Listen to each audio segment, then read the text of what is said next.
Good afternoon, everyone. We're in mid-June 2025. I want to show the pig paddock number 1. I'm going to do it from inside the pig paddock, which should be exciting because, well, we can see all the piggies are very interested in having me in there. So let's go pay them a visit and look at the disturbance and effect they've had on the paddock so far. Pigs get more comfortable with you, you will deal with this. They will nibble on your feet, nibble on your pants. You can pet them. You know, they get basically like dogs. They are very, very, very awesome creatures, and they are a joy to raise. Aren't you guys, huh? All right, stop chewing on my feet. So we can see this is their home base area. I've added a ton of carbonaceous material to this, and it's still quite beat up. He's not supposed to be in that trough. Get out of there. So I'm in the process of getting ready to move them, so I'm training them to a trough feeder here. I'm not using the big commercial hog feeder because this way, if they get used to eating here, then they will come here and I can easily trap them while they're distracted by food. It's a technique that I recommend anyone raising pigs in movable paddocks where they want to trap them use. Pigs are very motivated by food. So we can see here a lot of disturbance at the entrance.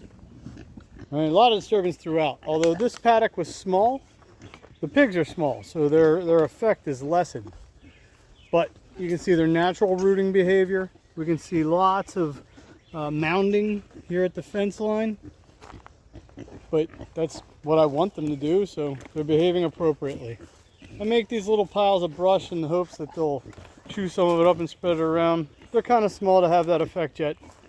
You can see I still have some tall grass here, so they haven't completely destroyed the area, and that's about when I want to move them. So these pigs will move in a day or two into that area.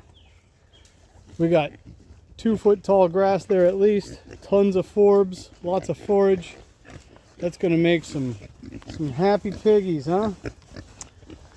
So continuing on, you can see a significant disturbance along the fence all around. We've had a ton of rain. Sorry about all the notifications. I got to figure out how to turn that off. We've had a ton of rain, and it's made it very easy for them to really disturb an area quickly. You can see that all I have here now is, basically cleared brush. They've eaten a lot of the edges off the multiflora rows.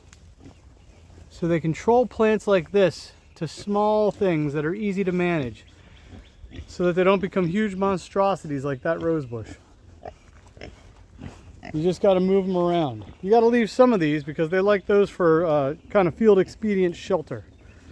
When they get bigger, they're going to stop using the pig houses I've given them, and they're going to only sleep outside.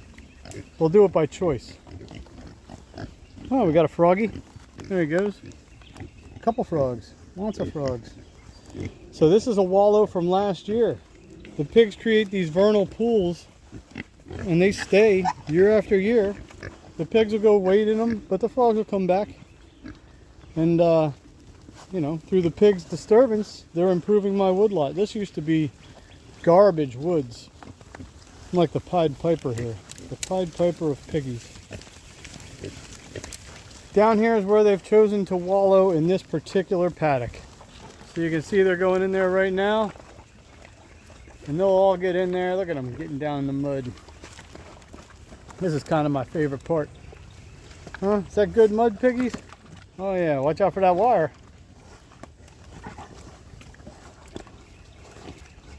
It's about 80 degrees today. They need a place to cool off. Their next paddock is going to have a huge mud hole, so they'll be super happy there. But yep, they like to just get in there and lay down. Good pigs. That's some good piggies. Yeah. What's up there, buddy? Nice. So you can see they've tried to make a mud hole out of here, but there's a natural spring and it kind of favors that one spot. So that's where they've turned it up the most. Paddock 1 was only about I don't know, half an acre-ish. It'll be 2 more days and I'll have them out of here. And then I'm going to spread sawdust, and I'm going to empty a Johnson Sioux bioreactor and see if any of that kind of fungal activity will take over. This is a heavy clay here.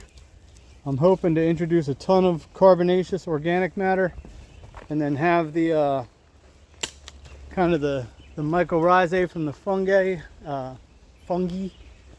get in here and convert this to more of a, you know, a non-clay soil, so it'll dry out quicker, because it's a swamp down in here and that's not super desirable. So you can see there's barely anything left in there. I've stopped feeding them here.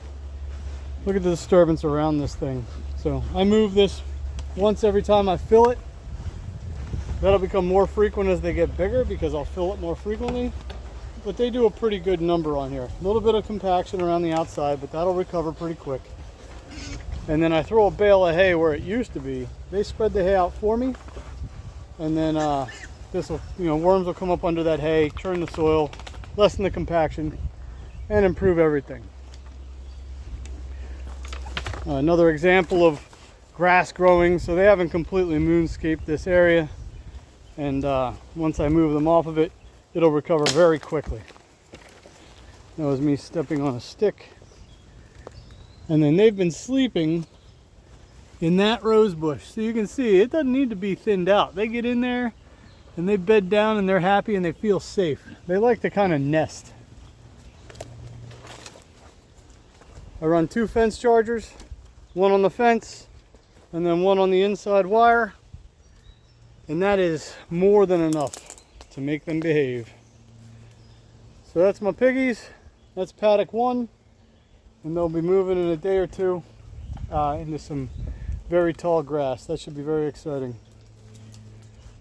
Hope everybody has a great day.